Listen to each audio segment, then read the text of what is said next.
နတ်သမီးနဲ့လူသားလေးရဲ့အချစ်ဇာတ်လမ်းမနက်ခင်းတစ်ခုမှာတော့တောအုပ်တစ်ခုလုံးဟာ၆ကပ်တိတ်ဆိတ်နေခဲ့တယ်။အဲ့ဒီအချိန်မှာပဲအဖြူရောင်အဝတ်စားတွေဝတ်ဆင်ထားပြီးတော့တောက်ပတဲ့နတ်သမီးတစ်ပါးတောနဲ့ထဲမှာပေါ်လာခဲ့တယ်။သူမရဲ့မျက်နှာပေါ်မှာတော့ထိတ်လန့်တုန်လှုပ်မှုတွေကအထင်သာပါပဲ။ဟင်ဒါဘာဖြစ်တာလဲ။ငါဒီကိုဘလို့ရောက်လာတာလဲ။ငါနတ်ပြည်ကိုသွားနေတာလေ။ဒါကဘယ်နေရလဲ။ပတ်ဝန်းကျင်တစ်ခုလုံးကလည်းတောအုပ်တွေတစ်ပင်တွေနဲ့ဒါကနတ်ပြည်နဲ့လည်းလုံးဝမတူဘူး။ငါလူပြည်ကိုရောက်လာတာတဲ့နဲ့။ဒါဆိုခုငါဘာလုပ်ရမလဲ။ငါမှနတ်ပြည်ကိုပြန်သွားနိုင်မှုလုံလောက်တဲ့တကူးစွမ်းအားတွေလည်းမကြမ်းတော့ဘူး။နတ်သမီးလေးအုံမာရီယာထိတ်လန့်တုန်လှုပ်စွာနဲ့ဟိုဟိုတီတီကြည့်လိုက်ပြီးရှေ့ဆက်ရှောင်လာခဲ့တယ်။အဲ့ဒီအချိန်မှာပဲသူမဟာအလွန်ตายာငြိမ်ချောင်းတဲ့ပလွေတံတစ်ခုကိုကြားလိုက်ရတယ်။ဒီလောက်ตายရတဲ့ပလွေတံမျိုးကိုငါနတ်ပြည်မှာတော့မကြားဘူး။ဒီလိုตายရတဲ့တေးတံကိုဘယ်သူတိမောက်နေတာလဲ။ကဲငါသွားကြည့်အောင်ပါပဲအဲ့ဒီလိုနဲ့အုံမာရီကအဲ့ဒီပလွေတန်းရဲ့နောက်ကိုလိုက်သွားခဲ့တယ်ခဏကြာမှာတော့နတ်သမီးကရေကန်တစ်ခုရဲ့နားကိုရောက်သွားတယ်အဲ့ဒီနေရာမှာတော့အလွန်ချောမောတဲ့လူငယ်လေးတူရာကပလွေမှုန်နေတာပါသူ့ရဲ့ဘေးနားမှာနွားတွေမြင်စားနေကြတယ်ဒီမြင်ကွင်းလေးကိုမြင်လိုက်တော့နတ်သမီးလေးကဆွဲလန်းသွားခဲ့တာပေါ့အိုး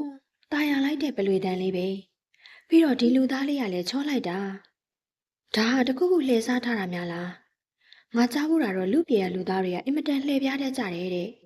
ပြတာတခုဖြစ်နေတာတခုတဲ့မဖြစ်ဘူးငါတုံနောက်မသွားတင်ဘူးတင်နေပြီးတော့လေဒီလက်ဝဲရတနာတွေနဲ့အဝတ်စားတွေကိုမြင်ငါလူပြေရမဟုတ်တာကိုသူသိသွားလိမ့်မယ်မဖြစ်ပါဘူး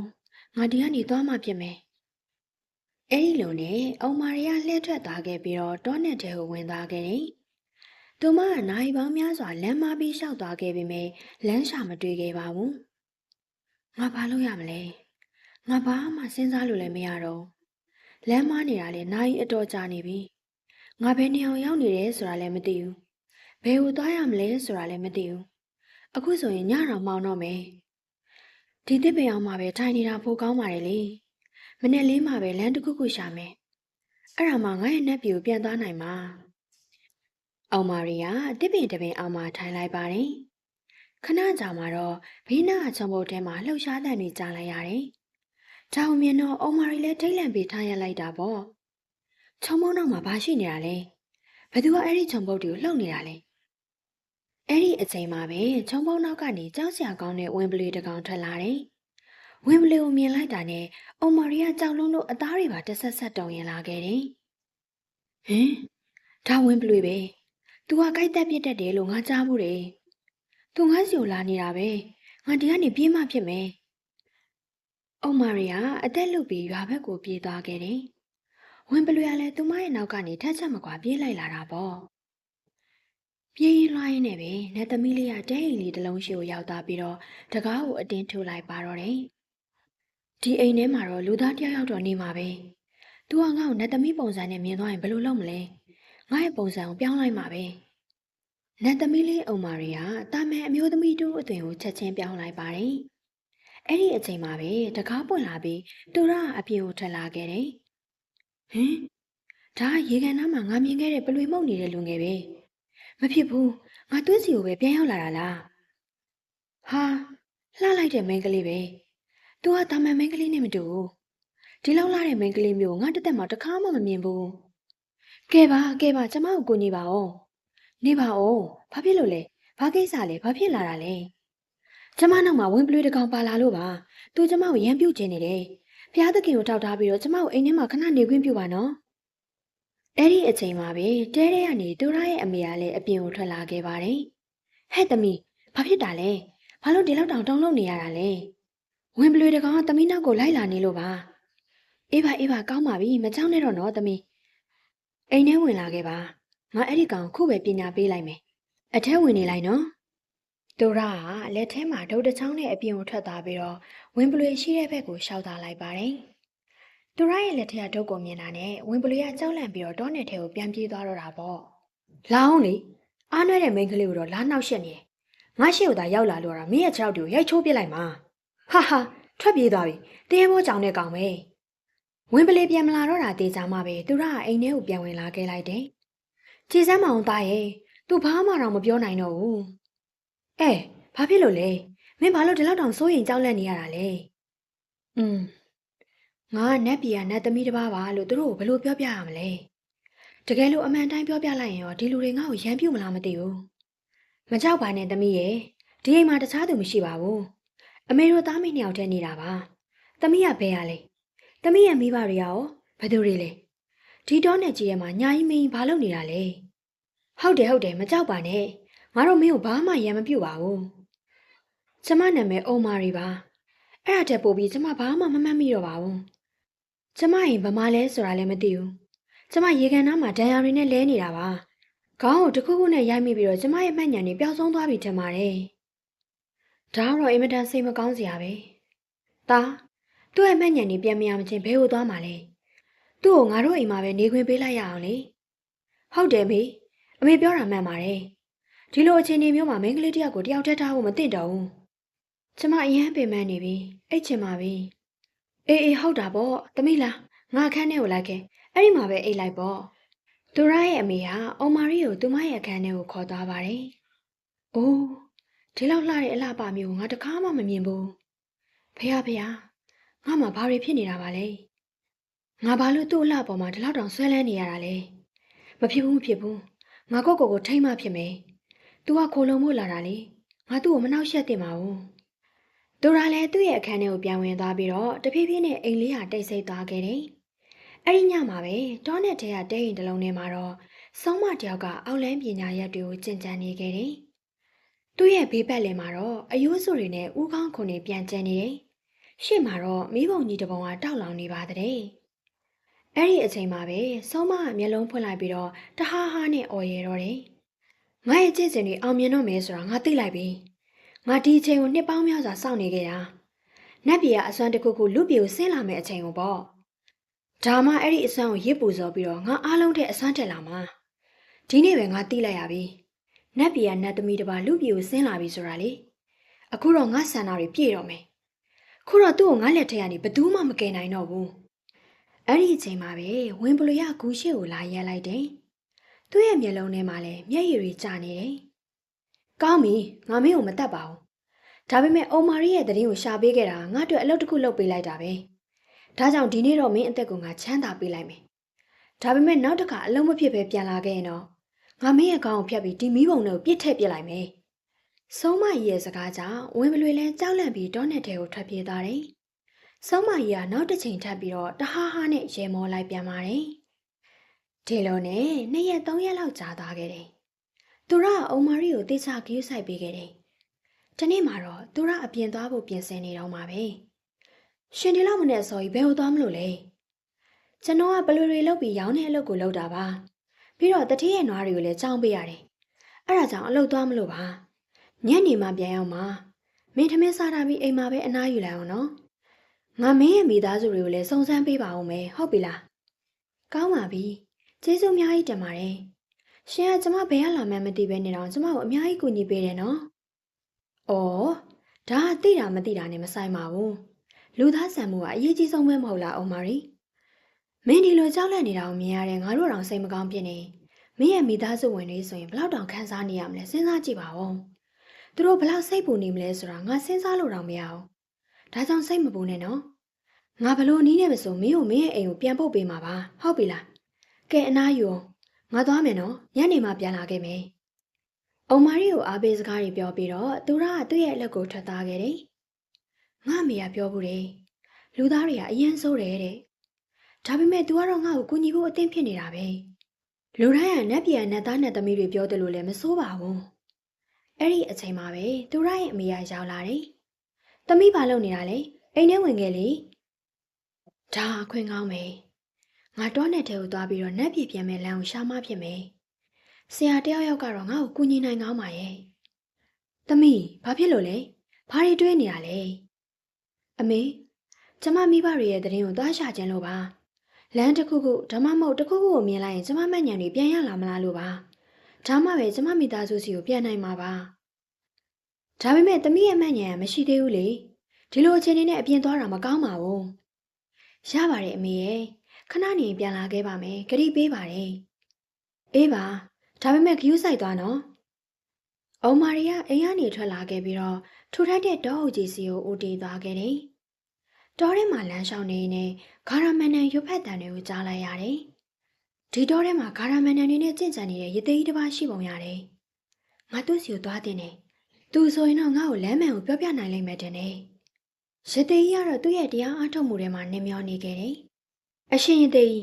းမျက်လုံးဖွင့်ကြည့်ပါဦး။ကျမရဲ့လူတွေရှိအောင်ဘယ်လိုပြန်ရမလဲဆိုတာပြောပြပေးပါ။ရတာပေါ့။တေချာပေါက်သွားလို့ရပါတယ်။မင်းနက်ပြည်ကိုပြန်သွားလို့ရပါတယ်။ဒါပေမဲ့ငါပြောတဲ့လမ်းအတိုင်းသွားရမယ်။အဲ့ဒီကနေမှနက်ပြည်ကိုသွားမယ်လမ်းပွင့်မှာပါ။တကယ်လား။ကျမကနက်သမီးဆိုတာကိုအဖရည်သေးသိနေတာလား။ကျေးဇူးတင်ပါတယ်အဖရဲ့။အခုတော့ကျမနက်ပြည်ကိုပြန်သွားနိုင်တော့မယ်တင်တယ်။အေးပေါ့ဘာလို့မရအောင်မလဲ။ငါအားလုံးကိုသိမြင်နိုင်စွမ်းရှိပြီးတော့ဒီကဘာမြေတစ်ခုလုံးရဲ့အတိတ်အနာဂတ်ကိုသိရတဲ့သူပဲ။ကဲငါနောက်လိုက်ခဲ့။ငါမင်းကိုလမ်းမှန်ကိုပြပေးမယ်။ရသေးကြီးကအရှေ့ကနေရှောက်သွားပြီးတော့အောင်မာရီကတော့ပြုံးပြုံးလေးနဲ့နောက်ကနေလိုက်သွားခဲ့တယ်။ခဏကြာတော့နှစ်ယောက်သားကဟောင်းနှမ်းနေတဲ့တဲဟိုပြေကြီးတစ်ခုစီကိုရောက်သွားကြတယ်။ပတ်လည်မှာတော့အယိုးစုတွေနဲ့တောက်လောင်နေတဲ့မီးပုံတွေရှိနေတယ်။အဘဒါဘလို့နေရမျိုးလေ။ပတ်လည်မှာလည်းအယိုးတွေကြီးပဲ။ပြီးတော့ဒီမီးတွေကလည်းတစ်မျိုးပဲ။ဒါတန်ရှင်းတဲ့နေရာတခုမဟုတ်ဘူးတင်တယ်နော်။မဟုတ်သေးပါဘူး။ဟေးမင်းကဘယ်ကိုသွားကြင်လို့လဲ။အခုမင်းရဲ့ပန်းနိုင်ကဒီနေရာပဲမင်းဒီမှာပဲနေရမယ်မင်းဒီကနေဘယ်ဟိုးမှထွက်သွားလို့မရတော့အဖဘာတွေပြောနေရလဲကျမနက်ပြည်ကိုသွားကြတာလေဒါဘလို့နေရကြီးလဲကျမဒီမှာမနေချင်ဘူးကျမပြန်ချင်တယ်အဲ့ဒီအချိန်မှာပဲရှေ့ကနေကြောက်စရာကောင်းတဲ့ဝင်ပလေကြီးထွက်လာပြီးတော့ပိတ်ရလိုက်တယ်ဒါဝင်ပလေကြီးပဲမင်းညကကျမနောက်ကိုလိုက်နေတဲ့ကောင်ပဲသူဒီကိုဘလို့ရောက်လာတာလဲအဲ့ဒီအချိန်မှာပဲလင်းထိန်နဲ့အလင်းနှန်းတွေပေါ်ထွက်လာပြီးတော့ရသေးကြီးကဆုံးမကြီးအသွင်ကိုပြောင်းလဲသွားတယ်။ဒါဘာဖြစ်တာလဲ။ရှင်ကဆုံးအတက်ပညာကိုတုံးထားတဲ့သူပဲ။ငါ့ကိုလှုပ်ပေးပါ။ငါ့ကိုလှည့်စားပြီးတော့ဒီကိုအောက်လန်းကြီးနဲ့ခေါ်လာတာပဲ။ဟုတ်တယ်လေ။အခုမင်းဘယ်ကိုမှထွက်ပြေးလို့မရတော့ဘူး။ငါ့ကိုသွားခွင့်ပြုပါ။ငါဒီမှာမနေနိုင်ဘူး။ရှင်ကသက်စာဖောက်လိုက်တာပဲ။ဘာကြောင့်ငါဒီလိုလုပ်တာလဲဆိုတော့မင်းကအုံမာကြီးဆိုတာကိုငါသိသွားလို့ပဲလေ။ပြီးတော့မင်းဒီလူပြိုရောက်နေတာကိုလည်းသိတယ်။မင်းနောက်ကိုလိုက်နေတဲ့ဒီဝင်ပလေးကမင်းရဲ့ကိုနဲ့အနေတစင်မင်းကငါတို့လူပြရလို့မဟုတ်ဘူးဆိုတာကိုလည်းသိသွားခဲ့တာ။အခုတော့မင်းဘဲမှသွားလို့မရတော့ဘူး။နောက်နေ့ရက်အတွင်းမှာမင်းကိုရစ်ပူစော်ပြီးတော့ငါတကောအကြီးဆုံးလူဖြစ်လာတော့မှာ။ငါရဲ့ဆုံးအတက်ပညာအစွမ်းနဲ့မင်းရဲ့နက်ပညာအစွမ်းတွေပေါင်းစပ်လိုက်တာနဲ့တတိယမြောက်အစွမ်းတစ်ခုထွက်ပေါ်လာလိမ့်မယ်။အဲ့ဒီအစွမ်းကိုတော့ဒီမြေပြင်ဓမ္မမို့ကောင်းငင်ကဘယ်နတ်မင်းမှရှင်းနိုင်မှာမဟုတ်ဘူး။ငါ့ကိုသွားခွင့်ပြုပါ။ဖျားသခင်ကိုထောက်ထားပြီးတော့ငါ့ကိုလွတ်ပေးပါအဲ့ဒီအချိန်မှာပဲဆုံးမကြီးကအုံမာရီကိုတန်ကြိုးတွေနဲ့ခြုံနှောင်လိုက်တယ်အဲ့ဒီတန်ကြိုးတွေထဲမှာတော့ထူးဆန်းတဲ့ဂါရာတွေပါဝင်နေပြီးတော့အဲ့ဒါနဲ့အပတ်ခံလိုက်ရတာနဲ့အုံမာရီရဲ့ကိုယ်တွေကအစွမ်းတွေအားလုံးဟာအားနေသွားတယ်လို့ခံစားလိုက်ရတယ်အဲ့ဒီတန်ကြိုးတွေကသူမရဲ့အစွမ်းတွေကိုဖျက်ဆီးပစ်လိုက်တယ်လို့မျိုးပေါ့မင်းဒီတန်ကြိုးတွေကနေဘယ်တော့မှထွက်နိုင်မှာမဟုတ်ဘူးဒါကငါ့ရဲ့မှော်တန်ချေခြင်းပဲအခုမင်းကအလောင်းကောင်ဖြစ်သွားပြီအရှင်လက်လက်အလောင်းကောင်ပဲအစွမ်းနေအားလုံးလည်းပျက်စီးသွားပြီခုတော့နောက်ဆုံးအလုပ်တစ်ခုပဲကျန်တော့တယ်အဲ့ဒါကိုလည်းမကြခင်လုပ်တော့မှာပါအချိန်တွေကတဖြည်းဖြည်းကုန်လွန်သွားခဲ့တယ်အခြားတစ်ဖက်မှာတော့သူရကတနေကုန်ပင်မအောင်အလုပ်လုပ်ပြီးတဲ့နောက်ညနေဆောင်မှာသူ့ရဲ့တဲအိုလေးစီကိုပြန်ရောက်လာခဲ့တယ်ဟဲ့တာအုံမာရီကိုဘယ်မှမတွေ့ဘူးအမေလည်းနေရာနဲ့လိုက်ရှာပေးပြီဒါပေမဲ့ဘေးရောက်သွားလည်းမသိဘူးအမေသူ့ကိုလိုက်ရှာရတာအရန်ကိုစိတ်ပူနေပြီမိခင်ကြီးရဲ့မျက်နှာကြောက်ရွံ့မှုကြောင့်ဖြူဖြော့နေပြီးတော့သူမရဲ့အတန်တွေဟာလည်းတုံရင်နေခဲ့တယ်။ဟာအမေဘာတွေပြောနေရလဲ။ဘာလို့လဲ။အမေကသူ့ကိုအိမ်ကနေဘာလို့ထွက်သွားခွင့်ပေးလိုက်ရတာလဲအမေရဲ့။ तू ကမှတ်ဉာဏ်လည်းမရှိသေးဘူး။ပြီးတော့အမေလည်းတည်သားပဲ။ကျွန်တော်တို့ရွာလူကြီးတွေမြေပိုင်ရှင်တွေတထေးတွေကဘလို့လူစားတွေလဲဆိုတာကိုအဲ့လောက်လာတဲ့မိန်းကလေးကိုတွေ့ရင်ဘယ်သူမှမဆိုအခွင့်ကောင်းယူဖို့စူးစမ်းကြမှာပဲအမေရဲ့။အမေဘလို့ပြောရမလဲသားရဲ့။အမေဘာလုပ်ရမှာလဲ။အမေကတော့သူ့ကိုဒီမှာနေဖို့ပြောခဲ့တာပဲဒါပေမဲ့ तू ကမနေခဲ့ဘူးလေအမေလည်းဘာတွေဖြစ်နေမှန်းကိုနားမလဲတော့ဘူးမိခင်ရဲ့မျက်ဝန်းတွေကနေမျက်ရည်တွေတဖြည်းဖြည်းစီးကျလာတယ်သူမရဲ့စိုးရိမ်ပူပန်မှုတွေကသူရရဲ့နှလုံးသားကိုလည်းတုန်လှုပ်သွားစေခဲ့တယ်နေရောကျွန်တော်ဆရာကြီးစီသွားမေးလိုက်မယ်ဆရာကြီးကတော့အရာအလုံးကိုသိမြင်နိုင်တဲ့သူပဲဘယ်သူဘာမှရှိလဲဆိုတာကိုသူသိတယ်ဆရာကြီးဆိုရင်တော့ကျွန်တော်ကိုလမ်းပြပေးနိုင်မှာပါတတိထားသွားတော့သားမကောင်းတာတခုခုမဖြစ်ပါစေနဲ့ သူရကရေသေးကြီးရဲ့တဲစီကိုအပြေးလွှာရောက်သွားတယ်။အဲ့မှာတော့ရေသေးကြီးကတရားမှတ်နေတဲ့ပုံစံနဲ့ထိုင်နေတယ်။သူရဝင်လာတာနဲ့ရေသေးကြီးကမျက်လုံးကိုဖွင့်ကြည့်လိုက်တယ်။ဘာဖြစ်လို့လဲ။ကဲပြောစမ်းမအောင်သား။မင်းပုံစံအရန်ကိုစိတ်ပူနေတဲ့ပုံရတယ်။အားလုံးအဆင်ပြေရဲ့လား။ဆရာရေသေးကတော့အကုန်သိတဲ့သူပါပဲ။ဒါကြောင့်ကျွန်တော်ဘာမှပြောနေဖို့မလိုအပ်တော့ဘူးထင်ပါတယ်။ဆရာအကုန်သိပါတယ်။ဒါပေမဲ့လည်းကျွန်တော်ပြောပြရမယ်ဆိုရင်တော့အောင်မာရီလို့ခေါ်တဲ့မိန်းကလေးတယောက်ကသူ့ရဲ့မှတ်ဉာဏ်ကြီးပျောက်နေတာ။အခုသူအန်ဒီရဲ့တခုခုနဲ့ကြုံနေရပြီ။ကျွန်တော်သူ့ကိုလိုက်ရှာနေတာပါ။ဒါပေမဲ့ဘယ်မှရှာမတွေ့ဘူး။ကျွန်တော်မိလည်းအရန်စိတ်ပူနေပါတယ်။မင်းသူ့ကိုအခုတော့ရှာတွေ့နိုင်မှာမဟုတ်ဘူး။ဒါပေမဲ့နီလန်းတခုခုတော့ရှိမှာပေါ့ဆရာကြီးရဲ့။သူဘယ်ကိုရောက်သွားလဲဆိုတာပြောပြပေးပါဦး။လမ်းစာတခုခုလောက်ပဲဖြစ်ဖြစ်ပြပေးပါ။အေးသူ့ကိုဒီလူပြေမှာကြောက်စရာအကောင်းဆုံးအောက်လန်းအထက်ပညာကိုတက်တဲ့ဆုံးမကသူ့ရဲ့ကူထဲမှာဖမ်းဆီးထားတယ်။သူကအုံမာရီကိုရစ်ပူစောပြီးတော့တတိယမြောက်အစွမ်းကိုထုတ်ယူတော့မှာ။အဲ့ဒီအစွမ်းနဲ့သူကတကိုးအကြီးဆုံးသူဖြစ်ချင်နေတာလေ။ဗျာဟင်းဆရာကြီးအုံမာရီကိုဒီလိုလွယ်လွယ်နဲ့တော့အသေးမခံနိုင်ဘူး။ကျွန်တော်နီလန်းတခုခုပြောပြပေးပါ။ဘလောက်ပဲခက်ခဲပါစေကျွန်တော်သူ့ကိုကဲတင်ချင်ပါတယ်။မင်းကတာမန်လူတယောက်ပဲသူလား။မင်းကဒီလောက်ကြီးမားတဲ့အောက်လန်းအတတ်ပညာရှင်ကိုဘယ်လိုရင်ဆိုင်နိုင်မှာလဲမင်းမရှင်းနိုင်ပါဘူးသားရဲ့ဒါပေမဲ့ဆရာရည်တည်းရဲ့ကျွန်တော်ဒီလိုတော့အပြစ်မရှိတဲ့လူတယောက်ကိုအသိမခံနိုင်ဘူးတခုခုတော့နီးလန်းရှိမှာပါသူ့ကိုတားဆီးနိုင်မယ့်ပညာတခုခုလည်းရှိမှာပါကျွန်တော်ပြောပြပါမဟုတ်ဘူးကွာမင်းအဲ့ဒီကူနာကိုတော့သွားလို့မရဘူးအဲ့ဒီမှာဝင်းပလွေးကြီးတကောင်ကအုံမာရီကိုစောင့်ကြည့်နေတာသူ့ရှေ့ကိုမင်းရောက်သွားတာနဲ့မင်းကိုအရှင်လက်လက်စားပစ်လိုက်မယ်ဒါကြောင့်မင်းတခြားနီးလန်းတခုကိုရှာရမယ်ဟုတ်ကဲ့ဒါဆိုပြောပြပါဆရာကြီးဘာနည်းလမ်းရှိလဲကျွန်တော်အဲ့ဒါတွေကိုလုပ်ဖို့အတွက်အဆင်သင့်ပါပဲပြောပြပေးပါငါရဲ့အစွမ်းနဲ့အခုတကိုးရှိတဲ့လူနှစ်ယောက်ကိုခေါ်လိုက်မယ်အဲ့ဒီအတွက်မင်းတဲအပြင်ဘက်ကိုထွက်ပြီးတော့ငါ့ကိုစောင့်နေရမယ်ဟုတ်ကဲ့ကောင်းပါပြီဆရာကြီးကျွန်တော်တဲအပြင်မှာဆရာကြီးကိုစောင့်နေပါမယ်သူရကတဲအပြင်ဘက်ကိုထွက်သွားတယ်အဲ့ဒီချိန်မှာပဲရတေကြီးကဂါရာမန်နန်တွေကိုရွတ်ဖက်လိုက်တယ်ဂါထာတန်တွေနဲ့အတူလေတွေပြင်းထန်စွာတိုက်ခတ်လာခဲ့တယ်တဲထဲမှာလည်းအလင်းရောင်တွေလင်းထိန်သွားပြီးရုတ်တရက်နတ်ပြည်ကနတ်သမီးနီမာလာနဲ့သူမရဲ့သမီးမိုနီကာတို့ကပေါ်လာခဲ့တယ်။ဆရာရသေးကျမတို့ဒီကိုဘာလို့ခေါ်လိုက်တာလဲ။မင်းရဲ့သမီးကိုရှာနေတယ်မဟုတ်လား။အဲ့ဒီကိစ္စကြောင့်ပဲငါမင်းကိုခေါ်လိုက်တာ။ဟုတ်ပါတယ်။ကျမသမီးကိုရှာနေတာရဲ့တော်ကြပါပြီ။နတ်ပြည်ငရဲပြည်နေရာနဲ့ရှာခဲ့ပြီးမြဲကျမသမီးကိုဘာမှရှာမတွေ့ခဲ့ဘူး။ဟုတ်ပါတယ်ဆရာရသေးရဲ့ကျမညီမလေးကိုဘယ်လိုနည်းနဲ့မဆိုရှာရမှာပါမင်းတို့ရဲ့ညီမကလူပြေရဲ့အကြီးမားဆုံးအောက်လန်းပညာရှင်ရဲ့လက်ထဲမှာရှိနေတယ်သူ့ကိုကယ်ဖို့ကတော့မလွယ်ဘူးဟုတ်ပါတယ်ဆရာကြီးအဲ့ဒီဆုံးမကိုနှိမ်ရင်းမှုအတွက်ဘယ်လိုနည်းလမ်းမျိုးရှိပါသလဲမင်းတို့နှစ်ယောက်လုံးမှာနတ်ပြည်အစွမ်းနေရှိတယ်လေဒါပေမဲ့ဆုံးမမှာအောက်လန်းတက်ပညာစွမ်းနေရှိတယ်တဲပြင်ဘက်မှာသူရလို့ခေါ်တဲ့ငါ့ရဲ့တပည့်တယောက်ရှိတယ်မင်းတို့နှစ်ယောက်လုံးမင်းတို့ရဲ့ပုံစံဖုံးကွယ်ပြီးတော့သူ့စီကိုသွားလိုက်ပြီးတော့သူ့ရဲ့အကူအညီနဲ့ဟက်ထရာနီဆိုတဲ့မြစ်ရည်ကိုရအောင်ယူရမယ်။အဲ့ဒီရေကိုမင်းရဲ့သမီးကိုတိုက်ရမယ်။ဒါဆိုရင်သူ့ရဲ့အစွမ်းနေအားလုံးပြန်ရလာလိမ့်မယ်။အဲ့ဒီကျရင်မင်းတို့၃ယောက်ပေါင်းပြီးတော့ဆုံးမကိုရင်ဆိုင်နိုင်လိမ့်မယ်။ဘာကြောင့်လဲဆိုတော့ तू ကအောက်လန်းတက်ပညာမှာပြည့်စုံနေလို့ပဲ။ကောင်းပါပြီဆရာကြီး။ဒါဟာနီးလန်းဆိုရင်တော့ကျမညီမလေးကိုကယ်ဖို့အတွက်အဆင်သင့်ပါပဲ။ဟုတ်ပါတယ်ဆရာကြီးရဲ့။ကျမတို့သမီးလေးကိုကယ်ဖို့အတွက်ဘာမှမဆိုလုပ်ဖို့အဆင်သင့်ပါပဲ။အဲ့ဒီနောက်မှာတော့သူတို့နှစ်ယောက်သားတာမန်မိန်းကလေးတွေအသွင်နဲ့အပြင်ကိုထွက်လာခဲ့တယ်။ဟင်ခမရတို့နှစ်ယောက်ကျွန်တော်ခမရတို့ကိုတဲဝင်သွားတာလည်းမတွေ့လိုက်ပါဘူး။ဒါဆိုခမရတို့ကဒီမှာဟုတ်တယ်။ကျမတို့ကဆရာကြီးရဲ့တပည့်တွေပါပဲ။ဆရာကြီးကပြောတယ်။ရှင်ကအိုမာရီဆိုတဲ့မိန်းကလေးကိုကယ်ချင်နေတာဆို။ကဲလားကျမတို့၃ယောက်ပေါင်းပြီးတော့သူ့ကိုကယ်ကြမယ်။ဒါပေမဲ့ကျွန်တော်တို့မှာဘာလဲနဲ့မှမရှိဘူးလေ။ကျွန်တော်တို့အဲ့ဒီဆုံးမကိုဘယ်လိုရင်ဆိုင်မလဲ။ဘယ်လိုရင်ဆိုင်မလဲဆိုတော့ကျမတို့ဟက်ဒရာနီမြေကိုယူလာပြီးတော့အုံမာရီကိုတိုက်ကျွေးရမယ်။ဒါမှသာအုံမာရီရဲ့ကိုရီးယားအောက်လန်းအတက်ပညာရဲ့အစွမ်းတွေကိုချိုးပြနိုင်တဲ့ဒီခွန်အားရလာမှာ။ပြီးတော့မှကျမတို့၃ယောက်ပေါင်းပြီးသူ့ကိုရင်ဆိုင်ကြမယ်။ကောင်းပါပြီ။ဒီနည်းလမ်းဆရာကြီးပြောတာဆိုရင်တော့ဒါဟာတကယ်အလုပ်ဖြစ်မှာပါ။ဟုတ်တယ်။ကျမတို့၄ယောက်ပေါင်းလိုက်ရင်တော့ဆုံးမတစ်ယောက်ကိုနှိမ်နှင်းနိုင်မှာပါ။ကောင်းပါပြီ။ဒါကိုလုပ်ရမယ်ဆိုရင်တော့ကျွန်တော်လုပ်ဖို့အဆင်သင့်ပါပဲ။ဒါပေမဲ့ဟက်ဒရာနီမြေကဒီကနေအယမ်းဝေးတယ်။ပြီးတော့လန်ကူလက်မှာလည်းတောအိုင်းတရိတ်ဆန်နေအများကြီးရှိနေတာ။မင်းစိတ်မပူပါနဲ့။ထိုး၃ယောက်လုံးရှိနေတာပဲ။အားလုံးကိုရင်ဆိုင်နိုင်ပါတယ်။ကဲသွားကြစို့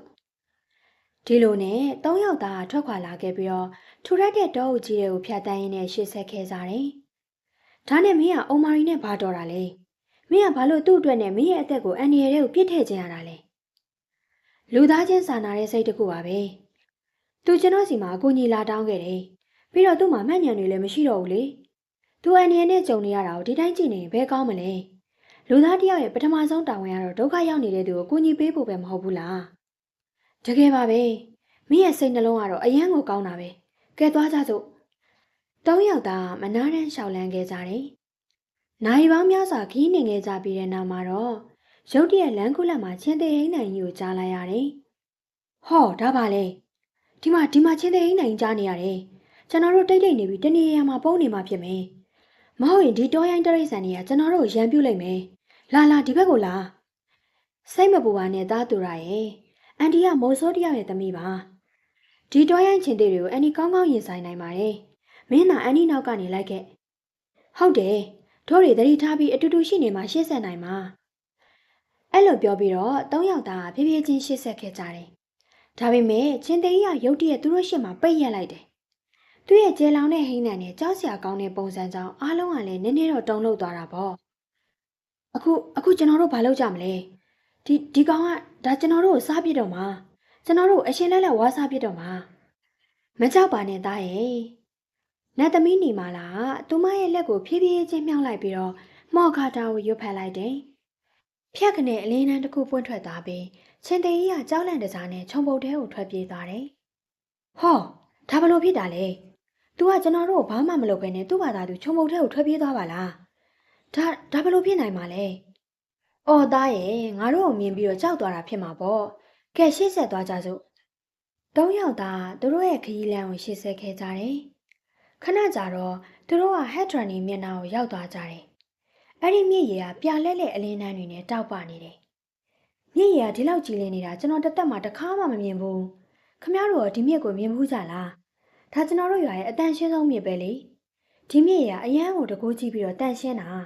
။ဟုတ်ပါပြီ။ကဲမြန်ဒီရေကိုခတ်လိုက်အောင်။သူကမြစ်ထဲကတန်ရှင်းတဲ့ရေကိုအမြန်ခတ်ယူလိုက်တယ်။အဲဒီနောက်၃ယောက်သားဟောင်းနှန်းနဲ့တဲဟိုပြက်စီကိုပြန်လာခဲ့ကြတယ်။တဲနာရောက်တာနဲ့ဝင်ပလွေကြီးကရံမှုဖို့အတွက်ရှေ့ကိုတိုးလာတယ်။ဟင်ဒါအောင်မာရီနာကိုလိုက်နေတဲ့ဝင်ပလွေကြီးပဲ။ဒီဝင်ပလွေကဒီမှာဘာလုပ်နေတာလဲ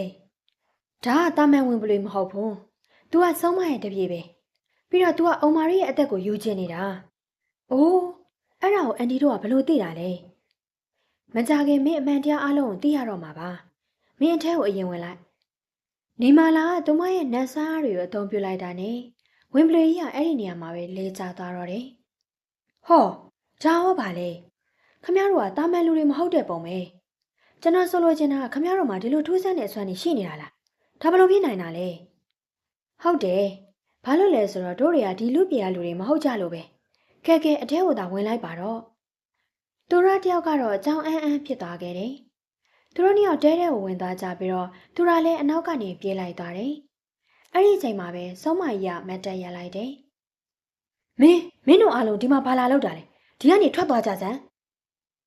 ။ငါသမီးကိုနေ့လက်ထဲမှာဖမ်းဖို့အတွက်ဘလို့များတတ်တိရှိရတာလဲ။ငါသမီးကိုလှုပ်ပေးစမ်း။မဟုတ်ရင်နေ့ကငါတတ်ပြစ်မယ်။သူရနဲ့နီမာလာတို့ရဲ့တတ်တိကိုတွေ့လာရတော့စောမကြီးကခဏတာတွန့်ဆုတ်သွားတယ်။အဲ့ဒီအချိန်မှာပဲနီမာလာကအုံမာရီဘက်ကိုလှည့်ကြည့်လိုက်တယ်။အုံမာရီကသတိမိတ်နေတဲ့အချိန်လေးနဲ့တန်ချေချင်းတွေခတ်ခံထားရတာပေါ့။ဒါပါလေနင်ကသမီးကိုဘာလုပ်ထားတာလဲ။မင်းသမီးကအခုတော့လွတ်မှာမဟုတ်တော့ဘူး။ဘာလို့လဲဆိုတော့ तू ကအခုသေးရတော့မှာမို့လို့ပဲ။ဆုံးမရဲ့ရည်တန်းကြောင့်အခန်းတစ်ခုလုံးကကြောက်စရာကောင်းသွားခဲ့တယ်။သူတို့နှစ်ယောက်ကဆုံးမကြီးကိုစကားတွေနဲ့အာယုံလွှဲထားကြတယ်။အဲ့ဒီအချိန်မှာပဲသူရကပြေးသွားပြီးတော့ဟက်ဒရာနီမြစ်ရည်ကိုအုံမာရီကိုတိုက်လိုက်တယ်။အဲ့ဒီရည်တွေကအုံမာရီရဲ့ကိုယ်ထဲကိုရောက်သွားတာနဲ့သူမရဲ့မျက်ဝန်းတွေထဲမှာအလင်းလေးတွေပွင့်ထွက်လာခဲ့တယ်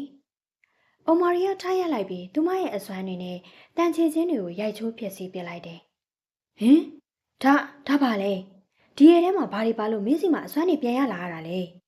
။ဘာလို့လဲဆိုတော့ကျမကတာမန်လူသားမဟုတ်လို့ပဲ။ဒီရဲကအရန်တန်ရှင်းတယ်။ကျမရဲ့အစွမ်းတွေကိုခဏမေ့သွားခဲ့တာပါ။ဒါပေမဲ့ဒီရဲကိုတောက်လိုက်တာနဲ့ကျမရဲ့အစွမ်းတွေပြန်ရလာပြီ။အခုဖဲစမ်းကျမဒီဆုံးမကြီးကိုအရှင်ထားမှာမဟုတ်ဘူး။ ဒါတွေကဘာလျှို့ဝှက်ချက်တွေလဲကျွန်တော်တော့ဘာမှနားမလဲတော့ဘူးအောင်မာရီရဲ့မျက်ဝန်းထဲမှာတော့ဒေါသနဲ့အဆန်းတွေကနှမျိုးစလုံးတောက်ပနေခဲ့တယ်ညီမလေးအဆင်ပြေရဲ့လား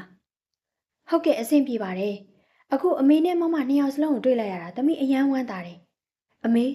သမီးကိုခွင့်လို့ပါသမီးဘာမှမပြောဘဲနတ်ပြည်ကနေထွက်လာခဲ့မိတယ်သမီးအဲ့ဒီလိုမလုပ်ခဲ့သင့်ဘူးနော်ဟာဟာဟာ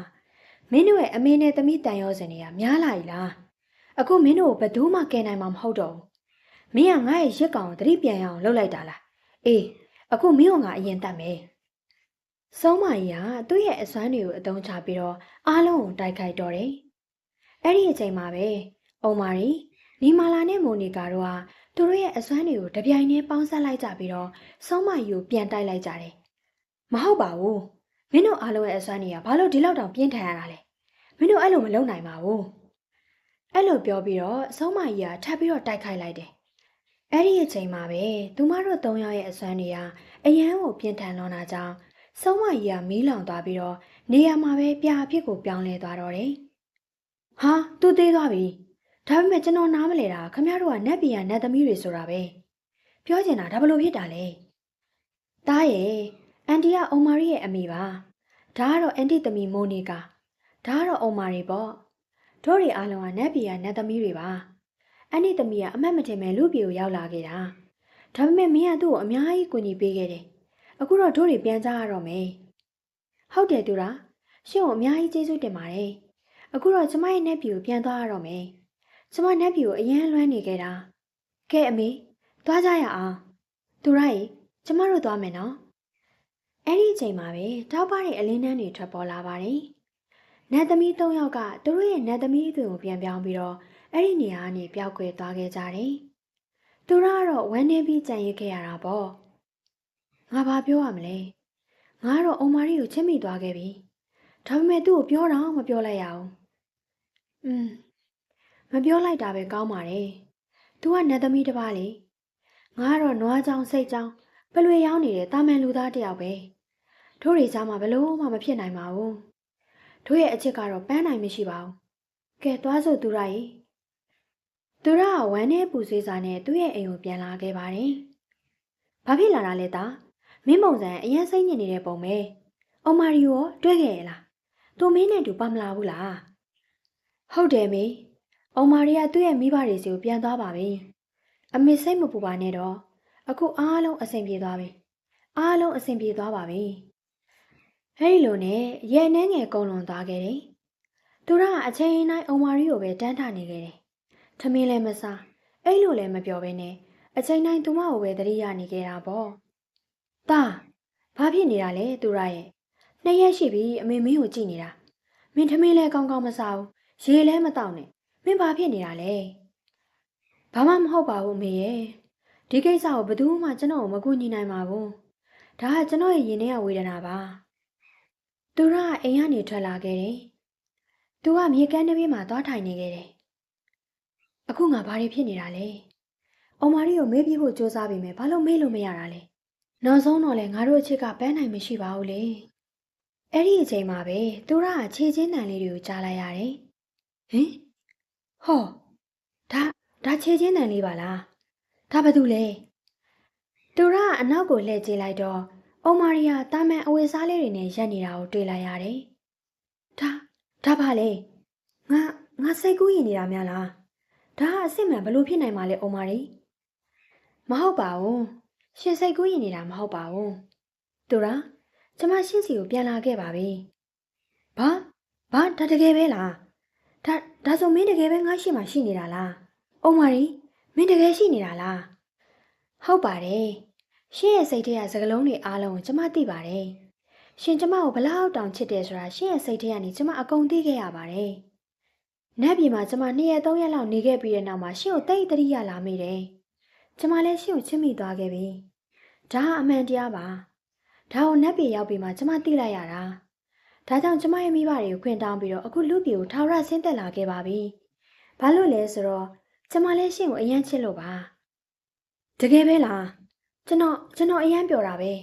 ကျွန်တော်ဘလောက်တောင်ပျော်နေလဲဆိုတာမပြောတတ်တော့ပါဘူးအုံမာရီရဲ့ကျွန်တော်အယမ်းပျော်တယ် အခုမင်းကိုပိုင်ဆိုင်လိုက်ရမှာမင်းကိုကျွန်တော်ဘယ်လောက်ထိချစ်မိသွားခဲ့လဲဆိုတာကိုနားလည်သွားပြီအရင်ချစ်တာပဲကျွန်တော်တို့ချစ်ကဘန်းနိုင်မရှိဘူးလို့ပဲကျွန်တော်ထင်ခဲ့တာပါဒါကြောင့်လေကျွန်တော်အခုမဟုတ်တော့ဘူးအခုကစပြီးကျွန်တော်တို့နှစ်ယောက်လင်မယားအဖြစ်နဲ့တာယာပျော်ရွှင်တဲ့ဘဝအသစ်ကိုအတူတူဖြတ်သန်းကြမယ်အရင်ကမကောင်းတဲ့အမှတ်တရတွေအားလုံးကိုမေ့ပြစ်လိုက်ပြီးတော့ပေါ့အိမ်နောက်တော့လူသားလေးသူရာနဲ့နတ်သမီးလေးအုံမာရီတို့ကလက်ထပ်လိုက်ကြပြီးပျော်ရွှင်စွာနဲ့သူတို့ရဲ့ဘဝကိုဖြတ်သန်းသွားကြပါတော့တယ်နေ့ရက်တိုင်းမှာတဦးကိုတဦးမြတ်တာတွေတန်ရောစင်တွေမျှဝေရင်းနဲ့ပေါ့